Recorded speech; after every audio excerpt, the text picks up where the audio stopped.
What is up, my comic comrades? With the Snyder Cut literally days away, we thought it would be fun to explain one of the big changes Snyder is doing to Superman in his version of the Justice League. As teased in 2020 by Snyder himself, when Superman is resurrected in his version of the film, he will be wearing a black costume. Now, to the average moviegoer or person, it's a simple, oh, that's cool, he got a different costume after he came back to life. But us comic book fans know better. We know there's a reason why Superman is wearing that black suit, and it's not just because it looks cool. So today we're gonna break down the origin of Superman's black suit and explain what it's all about and how it came to be. It all starts with Superman's death. That's right, if Superman wasn't killed by Doomsday, he would have likely never put on the black suit. Now, we're all probably familiar with the death of Superman story where in the end, Superman and Doomsday kill each other, leaving the DC universe without a Superman. But come on, the DC universe can't be without a Superman. In fact, DC was like, you know what? Since we arguably just killed our most popular superhero, we're not gonna give you one Superman. We're not going to give you two Supermen. We're not even going to give you three Supermen. We're going to give you four. Because that's how we roll, which led to the introduction of Cyborg Superman,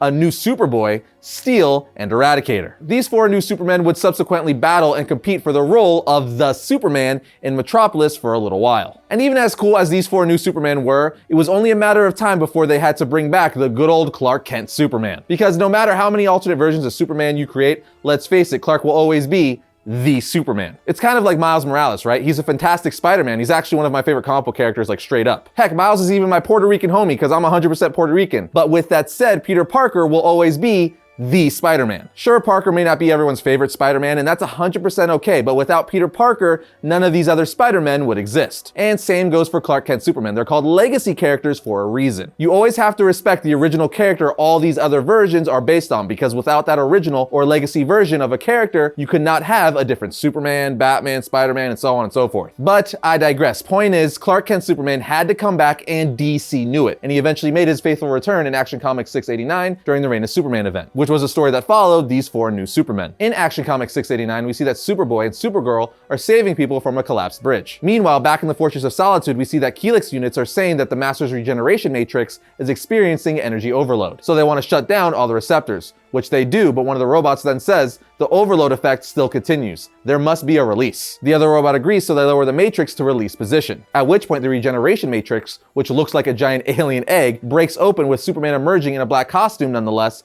confused saying, "Who's there? I feel a little fuzzy-headed." A robot then tells him this is to be expected from such a rude awakening. Allow us to see you. Superman says, all right. The robots then ask him, is there anything else you require? Any other way in which we may be of service? Superman replies, yes. You could tell me what's been going on. At which point a Kal-el unit starts to show Superman via a monitor in the Fortress of Solitude the four different Supermen that have popped up during his absence. They literally go through the list explaining each one of them to him and everything they know about them. At which point Superman says things have gotten completely out of hand. The name of Superman will not be turned into a franchise. Something must be done about this. Continue your monitoring, Unit 12. Check every source you could find. I want more information. I've got to get to Metropolis as soon as possible. And he's saying all this while wearing his first version of the black costume. Now, before I go any further breaking down the black suit, some of you may be wondering how Superman even got into that giant egg called the regeneration matrix. Well, at some point, Clark's body was brought to the Fortress of Solitude by Eradicator and placed in the regeneration matrix, which forced yellow sun rays into his body, ultimately bringing him back to life. Just wanted to explain that because I know there was definitely some of you who are like, well, how did he even get into that egg in the first place? But back to the black suit, because that's what we're here for. As we could see, Superman is definitely wearing the black suit in this issue. And this issue is the first appearance of the black suit, but it isn't the black suit as we've come to know it. It doesn't even have the Superman crest on his chest. The S isn't even there yet. Also, completely off topic, but in this issue, there's an ad for the Batman Returns Super Nintendo game, which looks awesome. I always wanted it as a kid. Unfortunately, I never got it, but I remember looking at ads like this being like, I need it. But back to the black suit and why it didn't have the Superman S on it out the gate is because the black suit is actually a recovery suit, also called the solar or regeneration suit. It's never fully explained, but it's assumed that the robots inside of the Fortress of Solitude put Clark in it. They did this because, again, it's a recovery suit or solar regeneration suit. The suit's whole purpose and function is to absorb solar energy at an accelerated speed to help heal Clark faster. It also grants Clark some protection, but it's not like a battle suit or anything like that. So that right there is the whole purpose and point of the black costume. It's actually a recovery costume that's meant to keep healing Clark, pumping him full of solar energy after freshly emerging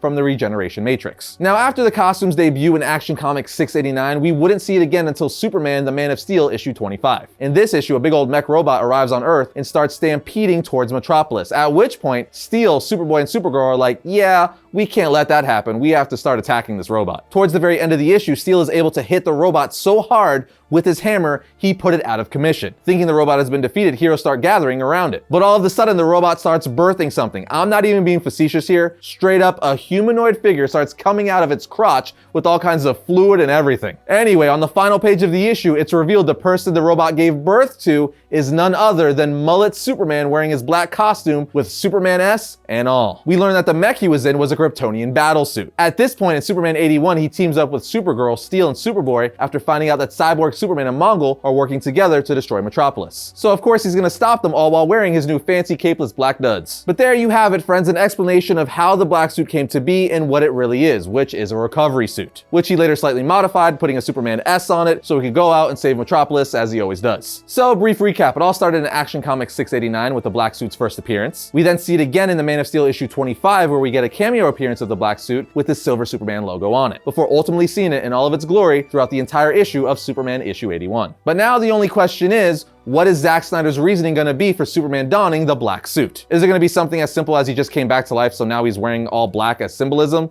I don't know, but in a few days, we're gonna find out. And just like that, that's gonna bring today's episode to a close, my comic comrades. But if you enjoyed this episode, be sure to check out this one right here. And if you like all of our content, be sure to subscribe, like, and comment. It always helps us out. But other than that, I'll see you guys next time when I talk about all things comics.